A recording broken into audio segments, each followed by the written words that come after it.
पे सूफी मोहम्मद खैरुद्दीन जी। हाँ, लेकिन आतंक को मजहबी चश्मे से कैसे देखा जा सकता है? आदिति बहुत आसान है।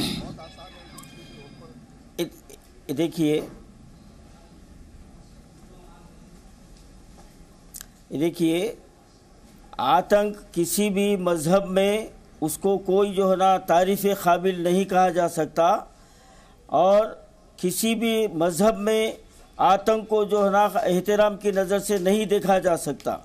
जबकि हमारे देश का, हमारे मुल्क का जो है ना कानून 130 करोड़ अवाम के लिए एकसा है, तो फिर हमको ये चाहिए, हमारा कानून को ये चाहिए कि 130 करोड़ अवाम में जो लोग आतंक फैला रहे हैं उन सब के खिलाफ कार्रवाई होनी चाहिए, ना कि किसी एक मजहब को देख के, एक गिरोह को देख के उसके ऊपर ज़्यादती की जाए और दूसरे गिरोह को जो है ना खुली आज़ादी दी जाए। कोई तलवारें उठाकर फिरता है, कोई नारे लगाता है, तो उसके खिलाफ जो है ना उसके शाखाओं पर कोई जो है ना पाबंदी नहीं, वहाँ पर रेट नहीं पड़ी जाती है। नहीं मोहतरमा, मैं जब से बात सुन रहा था, आप मेरी जवाब पूरा सुन लीजिए। अब मैं 10-15 मिनट से आप लोगों की गुफ्तगू सुन रहा हूँ, तो मेरा आप जो सवाल किए उसका जवाब तो सुन लीजिए आप। ना सर, ये गुफ्तगू नहीं है, बहस है। जवाब सुनिए आप। और दूसरी बात सर, तो 130 करोड़ अवाम के लिए कानून एक साथ है। हाँ, सूफी साहब मैं वही कह रही थी कि कानून है ना। आपको हक की बात दुख की बात नजर आ रही है आपको? नहीं सर, आपको हक की बात अगर दुख की नजर आ रही है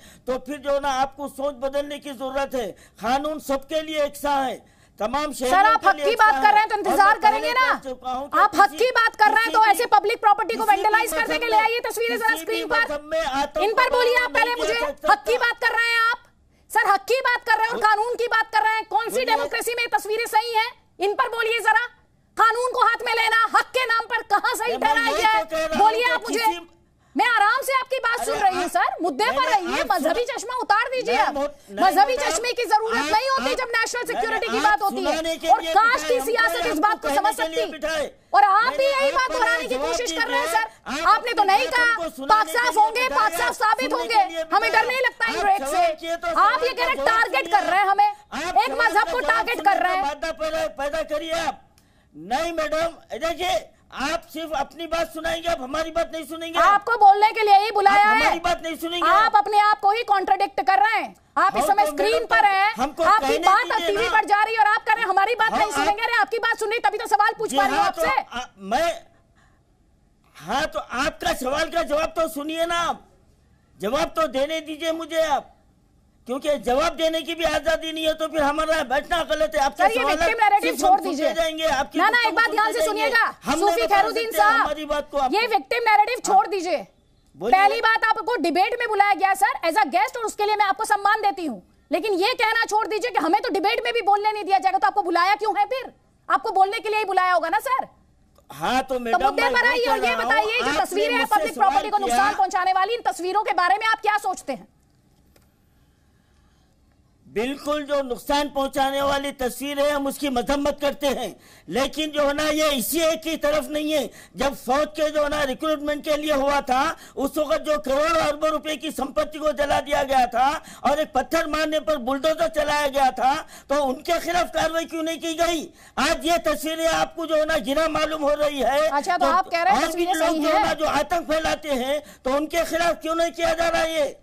आप मुझे जवाब दीजिए। रेलवे पटरियों को उखाड़ दिया गया, रेलवे बोगियों में आग लगाई गई, तो उनके खिलाफ ये कार्रवाई क्यों नहीं की गई? वो तस्वीरों पे आपको दुख क्यों नहीं हुआ? आपको ये तस्वीरों पर दुख हो रहा है आपको, तो आप दोनों तरफ एक नजरिए से देखिए। मैं कह रहा हूं कानून सबके लिए एक साथ होना चाहिए। ध्यान से सुनिए अब जो मैं बोलूंगी। बोलिए। आपने इससे पहले जी न्यूज के कितने डिबेट देखे? अरे बहुत सारे देखे हैं। आपने सिर्फ देखे या सुने भी थे? बहुत सारे देखे हैं। बोलिए, आप अपनी बात कहिए। नहीं, जो पब्लिक प्रॉपर्टी को नुकसान की पब्लिक प्रॉपर्टी को नुकसान की बात जो आपने उठाई, वो डिबेट आपने सिर्फ देखे थे या सुने भी थे? अरे देखे भी है, सुने भी है। आप क्या पूछना क्या चाहते हैं? हाँ, मैं एग्जैक्टली यही कहना चाह रही हूँ। आपने कुछ नहीं सुना, आपने कुछ नहीं सुना।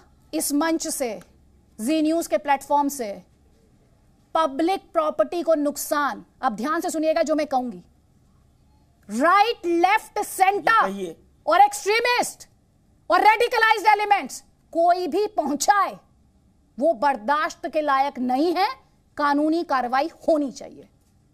अब आप मुद्दे पर आइए और ये बताइए कि जस्टिफिकेशन कब तक चलेगा? होनी चाहिए। ये जस्टिफिकेशन कब तक चलेगा? जो भी आपने ये कोशिश की, नापाक कोशिश की कि आप जस्टिफाई कर दें वायलेंस को, पब्लिक प्रॉपर्टी के नुकसान को, कि आपको वहां नहीं दिखा?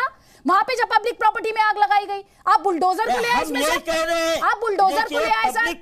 आपको इस देश में, पहले आप ये क्लैरिटी हासिल कीजिए कि आपकी लाइन ऑफ थॉट एग्जैक्टली है क्या? सूफी साहब, सूफी खैरुद्दीन जी, आप किस दिशा में आगे जाना चाहते हैं? आप वायलेंस के लिए कहते हैं आपको ये तस्वीर नहीं दिखी, वो तस्वीर नहीं दिखी। मुझे सारी तस्वीर दिखी और सारी तस्वीर में मैंने एक ही सवाल पूछा, लेकिन आपने वो डिस्कशन नहीं देखा।